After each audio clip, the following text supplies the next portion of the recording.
the right direction, the right track. And this decision of lifting the sanction, is it also a consequence of the historical one that Mr. Trump took last week in Riyadh? And about Israel, is there any deadline for the reviewing the association agreement? Let's say next FAC or.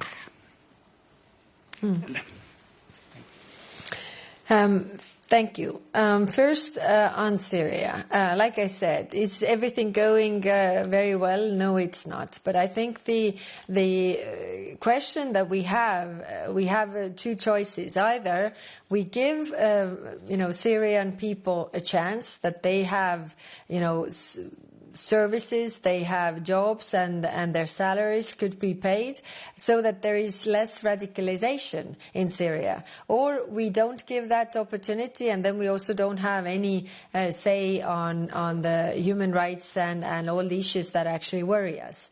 What comes to Syria, I think we have been very well cooperating with our regional partners, also because they have their eyes and ears on the ground, also whether these things are going to the right direction or not. And when we all keep together, I think we can have a lot of influence. And when it comes to your other question, then, I must say that we as the European Union are not as good as selling all these decisions we have made, because you have been here in the press room as well, and you know that we have been working on a relief of sanctions already from January. So we did the first package then. I think it was February, but I might be wrong. But anyway, in the beginning of the year, and we have been working on the technical details. It's true, in European Union it takes much more time because we are 27. We have very intensive discussions. It is maybe easier in some countries when you only have one person who makes the decisions. But I think I'm proud that we have been able to reach agreement today. On the association agreement, the review. We are, launching this exercise, and in the meantime, really hoping that the humanitarian aid is unblocked and the situation will become better. Thank you. Thank you, Vitaly.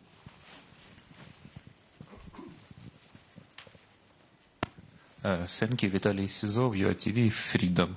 Yesterday, President of United States, Trump, said that he does not want to impose new sanctions against Russia, but today you adopted new package of sanctions.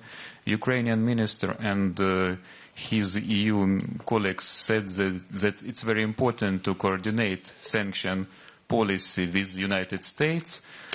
Was your decision today coordinated with Washington, and do you coordinate sanction with the United States? On top of this, what do you think about the sanction initiative spearheaded by U.S. Senator Lindsey Graham? Thank you.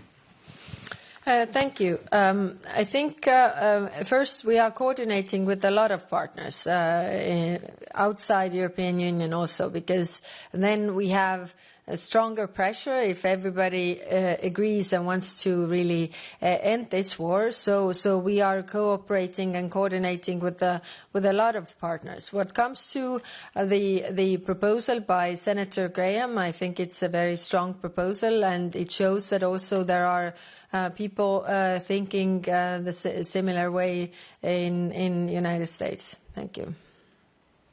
Jorge, over there. Jorge Libareiro with Euronews. Hello, High Representative. Two questions. First one on Russia. You have received a letter from 15 member states asking you to renew relations with Russia's closest allies, and one of these is, of course, China. There's a lot of speculation lately about a possible reset of EU-China relations. Do you support this possible reset, and do you think the conditions are right for it? And just second on Israel, the decision to launch the review. Can you tell us a bit more how many member states were in favor? What are the next steps? What's the time frame? And if you think it's a political signal strong enough? Thank you. Yes, thank you for your question. First on China. We have the discussion on China coming on up in June in Foreign Affairs Council. So I would not run ahead of the curve here, but really try to listen the positions of member states on China, because we are in this turbulent and changing world, and we need to listen what are the views around the table to put together really a common position. And then what comes to the association agreement and the discussion around that, I will not say numbers and I will not say member states, but I can say it was a huge majority for this. I think what it tells is that the countries see that the situation in Gaza is untenable, and what we want is to really help the people, and what we want is to unblock the humanitarian aid so that it will reach the people there. It is, the trucks are behind the borders. There are thousands of trucks, and like I said, the 100 trucks that came in, it's a welcome step, but it's not enough because the needs are much bigger. These humanitarian aid is very much financed by the European Union, and that's why the member states are also very keen on sending this message that the suffering of the people is untenable. Thank you. The lady, fourth row, yes. Tatiana Vysotska, European Pravda, Ukraine. I would like to come back to 18th package of sanctions. What is your prediction when it may be adopted? You said fast track. You said it will be quick. Will it be during the Polish presidency or Danish presidency? Because if it will be strong, some countries, some member states may block it. As, for example, Hungary is blocking Ukrainian accession. And this is my second question. It's not the topic of the discussion, but today in the morning we saw Marta Kos, who also participated in the meeting, and she was talking about the necessity of opening the first cluster with Ukraine. Are there any news? What did you discuss with Marta Kos? And maybe Hungary is, moving forward in this question, or no? Mm-hmm. Thank you. The work is already ongoing, but can I tell when we will be ready? I can't tell it now.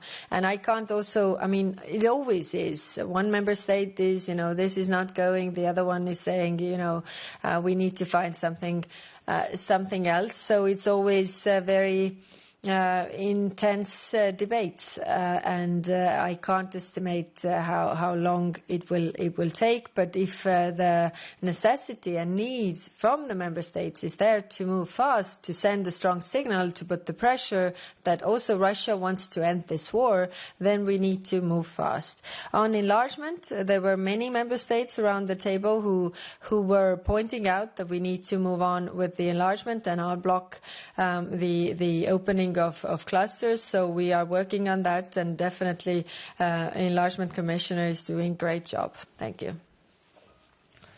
The gentleman over there. Yes. Hello, Victor Emelin from Swedish News Agency. Just coming back to the association agreement and the discussion on Middle East. Were there any discussions on sanctions against the Israeli ministers, for instance, or settlers or anything else? Thank you. Yes, the sanctions on settlers, we have, it's prepared. We have had those discussions, but unfortunately, it was blocked by one member state. Thank you. Maybe last question, we'll go for the lady with the green suit. Excuse me, Mike, please, for the lady with the green suit. Thank you very much. Thank you so much, Valentina Vasileva. Вот так. So my question is about oil cap. Today, Andrei Sibiga asked for decreases oil cap till $30 per barrel. Now it's 60.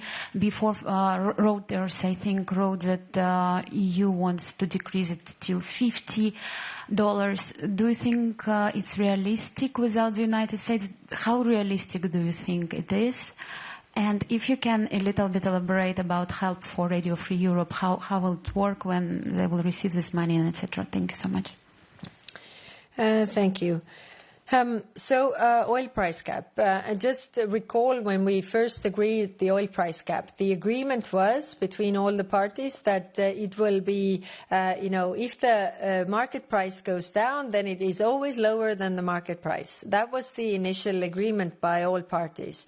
Now, when the price actually got down, we didn't do this step of having it lowered.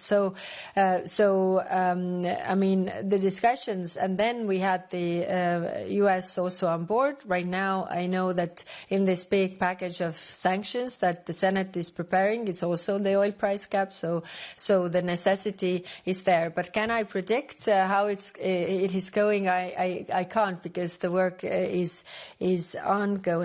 And on Radio Free Europe, if we look at the total amount of funding that they have for operating all across the globe, then it's clear that Europe can't step in with all this funding that is necessary.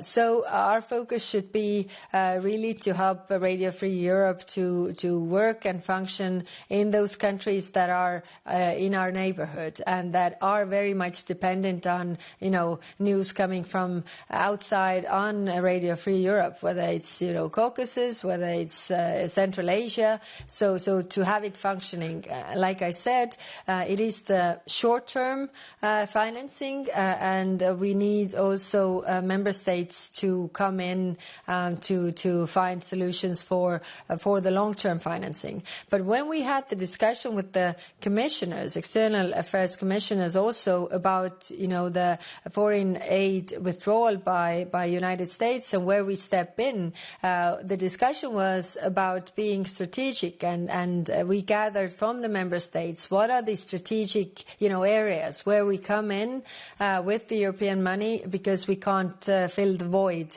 with everything. And one of those was free media. So this goes in line with those understandings from the member states. Good. Thank you. This concludes our press conference. We will be back here tomorrow after the ministerial with the African Union. So have a nice evening. Thank you very much.